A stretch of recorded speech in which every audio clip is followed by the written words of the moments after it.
Rota. Jeff Mote is on the other side. And of course, the newspaper review is going to be coming up.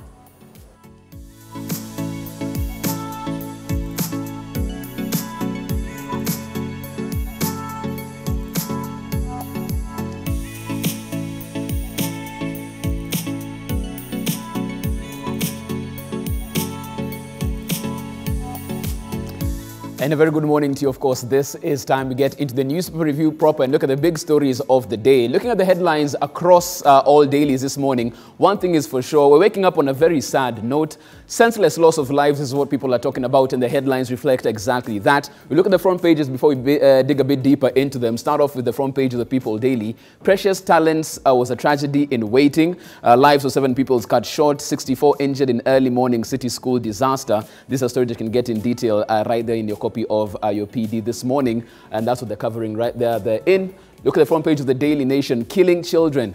Tidias Kinyanjui 13, Emna Kasandi, Jermaine Njeru, Jacqueline Gesare, Whitney Wekesa, Monica Kemunto, and Harriet Ndunge were the flowers of a nation, the hope of our future. Yet we allowed 800 young lives to be put at outrageous risk to serve one man's greed, with callous and careless authorities looking the other way as he flouted regulations. And people just talking about this and looking at the fact that, in fact, some of the children had complained about the structural integrity of that particular building. And it's something we'll be talking about as well right then. They're talking about greed that brought all of that about and a senseless loss of life. You look at the front page of the Business Daily. Revised tax targets signal hiring freeze. That's what they're looking at right there. Of course, the government being the top employer as far as it's concerned. But as far as hiring is concerned, that's going to be taking a back seat for a while as austerities measures kick in as far as that is concerned. And that is what the front page on the Business Daily is talking about therein. We now look at the Star. BBI suggests major reforms, plans to avoid referendum. DP William Ruto has rejected referendum to create new positions. And it's a dicey debate, this one. This has been, of course, you've seen it reflected in different scenarios, even as we talk about it right there. We've seen Ruto talking about the fact that this should be for the people and not creating positions in the executive for certain individuals who are looking to establish themselves and cling on to power. And that's why probably in a turn as well, this being a political process, as we can see, the BBI suggesting a way to avoid the referendum. So where do we go from there? That's a story that you can get, of course, in detail of your Star right there as of now. Let's also look at what else we have as far as the Standard is concerned. Front page of the Standard, she says that she led her child, of course, to her death right there. They didn't have to die. County thrown into mourning after school in Dagoretti, Nairobi County collapses and takes with it 8 innocent lives. A story that you can get, of course, on page 2, 3, and 4 of your Standard right there. And the picture, very poignant, very sad, just painting, you know, what it was yesterday and the mood of the country as a whole. Now, Naomi Bosibori, mother of Jermaine City, unable to hold her tears on learning that her child died at Precious Talent Academy in Nairobi. Yesterday, this happened in the morning. And of course, the country just coming to terms with this senseless loss of life. But more importantly, what are the lessons we've learned? What are we doing to move forward so that we don't have this ever happening again? That's what we discuss, of course, as we get into a newspaper review proper right here. Let's get into that as we get with my panel and discuss that and plenty more. This is K24 this morning.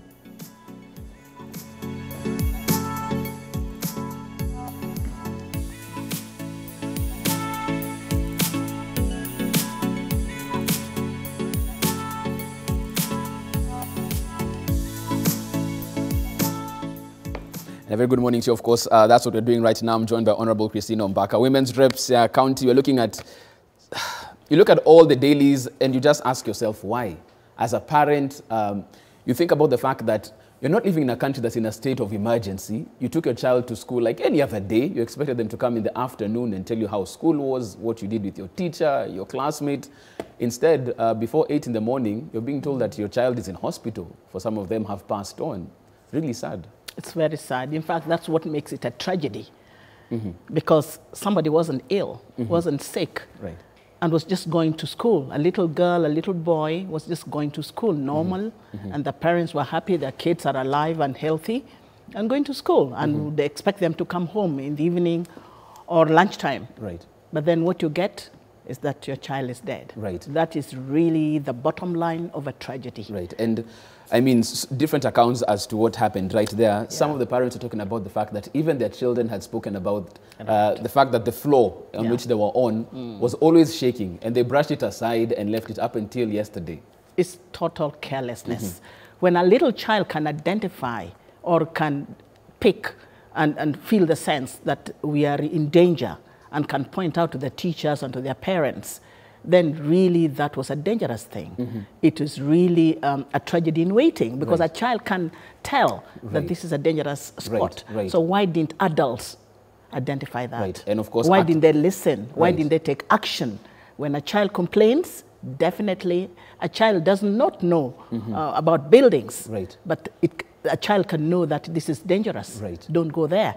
So the child raised alarm. And nobody cared. And we saw even architects talking about the fact that just in terms of this whole structural integrity of this particular building, there was a huge flaw right there. The government has since stepped in. The Deputy President, William Ruto, has ordered for an audit of all school infrastructure.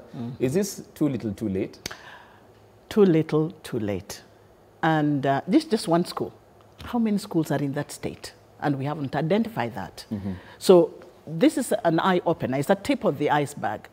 We're going to see what this school really didn't do right, that other schools are also not doing. How many more children are at risk, and not only primary schools, secondary, colleges, and universities. Schools don't even have toilets, or if they do, they're dangerous. So really there's a lot to be done in schools, because here is where you have a lot of students assembling. A school is where you have a huge population of children gathering every morning from Monday to Friday, or even Saturdays and Sundays. So we need to be more careful with the kind of schools that we run, the kind of structures that we put in place, and we need inspection all the time to continue to check if the children are safe in schools. And some people are talking about the fact that seeing that the government is planning to do the countrywide audit now, shouldn't that have been done a very long time ago? Because even as you look at this, one of the students, Emna Idambu, was sitting for her KCPE exams, meaning that she had been registered. So this isn't a school that was hiding in a corner, away from the ministry's eye, not knowing what was going on there. They knew there was a student by the name of Emna Idambu. She had an index number at Precious Talent School. So even as they say that they're doing an audit, shouldn't this have been done? As we talk about CBC and all these great things we want to do for our children, the basics haven't yet been looked at, as a whole, in terms of, schools and their status as of now. Somebody's sitting on his job. This should have been done ages. Where do you think the buck stops? Where does this blame? Does it go to the CS? It goes to everybody. Yeah, because I think the CS, as a ministry, should be able to have done their role. Here, first of all, how did they register the school? A school must be registered, and before registration is done, it must be evaluated. They must assess the school and ensure that everything is in place before they get registration. Did they do that? Do they have a certificate to run? During the press, the CS has spoken about the fact that if they had come for registration, this would never have happened. But yet you have KCPE students in the school. How do you register? How do you register students if the school was not registered? It's an examination center. So therefore, there was some kind of registration, but did it expire? Because I believe schools do have registration, and this is a private school, by the way. So if a private school should be more checked by the ministry, because it's run by one man, one woman. We don't know who owns it, but the owner is a sole individual. So therefore, there's need to register the school and ensure that everything is tip-top. Remember that a private school is also a business venture of somebody. So if it's also offering some business to parents and the children, then it's got to do it right. And even so the papers must be correct, and the Ministry of Education should be constantly checking on that school, how good it's going on, how safe it is, and do they have enough teachers? Do they have, safe buildings? Are they teaching the correct curriculum? There's so much to evaluate. There's so much to check in that school for quality purposes. And for most people saying that, okay, fine, we've lost 8 very innocent lives, and the best thing we could do to honor these lives is to make sure this doesn't happen again, either here or across the country. Let's talk about Siaya County as of now. When you look at the state of education there, what are the flaws that we're seeing? What are the gaps? What needs to be looked into before we have another, headline reading such as this or worse? Yes, that is a rural area, and nobody goes to those rural schools to evaluate, to check them, to ensure that there's safety. I think inspectorate should do their job. Education is devolved, by the way, but not to that extent. And I think the county government has a place to play in terms of early childhood education. But the national government have another role themselves. They take care of primary schools and secondary and universities. Right. So I think everybody should be able to check. Siaya, as one of the counties, should also do the same. Right. There's nothing different that another county would do better than Siaya, or Siaya should do better. The standard is the same. Right. So the ministry should set a standard of safe schools. What is safe? What does the ministry spell out as safe for a school? Right. We need to see that and then make sure that every school in Siaya or in Homa Bay or in Kwale or wherever, Embu, should be able to have that. So the standard should be the same. It shouldn't be for one county, should be safer than another.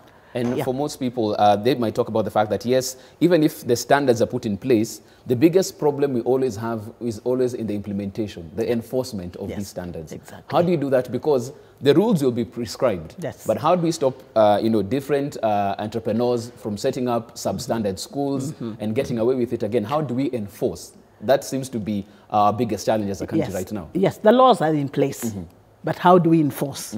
Do we have enough manpower? Do we have resources? If the ministry is in charge and they go as far as Kilifi, as far as Homa Bay, as far as Siaya and so on, do they have manpower up to those areas to be able to evaluate those schools and ensure that schools are within the required standards? Right. Maybe they don't have enough staff.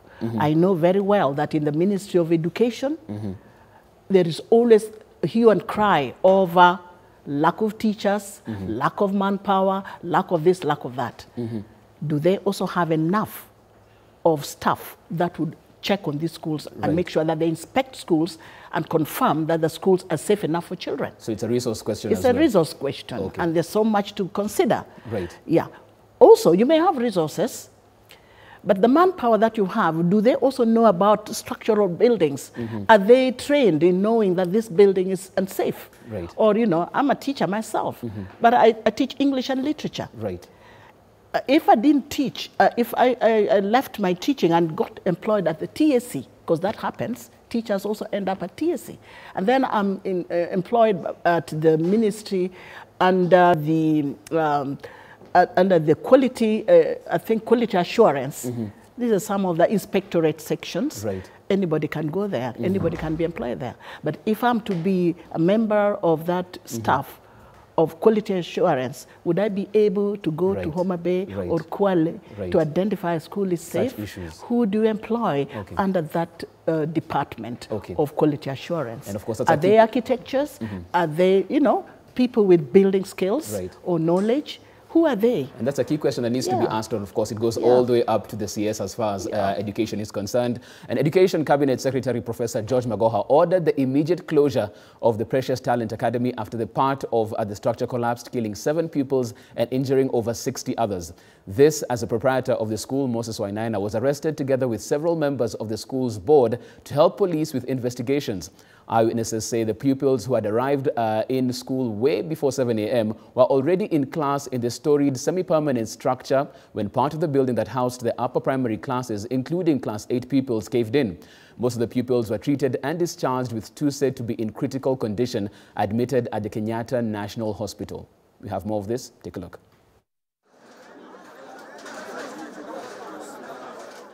It was an ordinary day for most parents and the over 800 students at Precious Talent Academy as they walked into their premises way before 7 a.m. to begin their lesson. Little did they know that shortly afterwards disaster would strike. Nikaanza kuwatoa. Mimi tukapeleka Catholic hospitali. Kupeleka kufika kwa mlango akapasi. Juu tulikuwa beba na besti yangu akapasi. Kijana. Tukarudi tena nikachukua mwingine kama wengine wameshabeba. Kuna pia kwenye na beba. Tukapata kumpeleka ndani amaacha kwa daktari akasema huyo pia hayuko. So tukarudi kaanza kutoteza mamawe na hizo machuma tukizitupa huko nyuma. Kurudi kumaliza kutoa hivi tukapata msichana mwingine hapa mwisho hapa. Hii klasi ya mwisho. Tukapata msichana kama ameangukiwa na hiyo ni ya kanyaga hiyo. Around 7 a.m. when the pupils were in class, a section of the building said to house class 6, 7 and 8 collapsed, caved in on other classes on the ground floor, killing 7 and injuring over 60 others. Watu ambao waliumia zaidi ni wale walikuwa chini. Juu hiyo furushi wakati ilikuwa inakuja chini inaangukia. Lakini wale walikuwa kwa upande hii hiyo floor zile dawati ziliweza kushikilia hiyo floor. The over 60 students rescued from the rubble were rushed to the Kenyatta National Hospital, with most treated and discharged.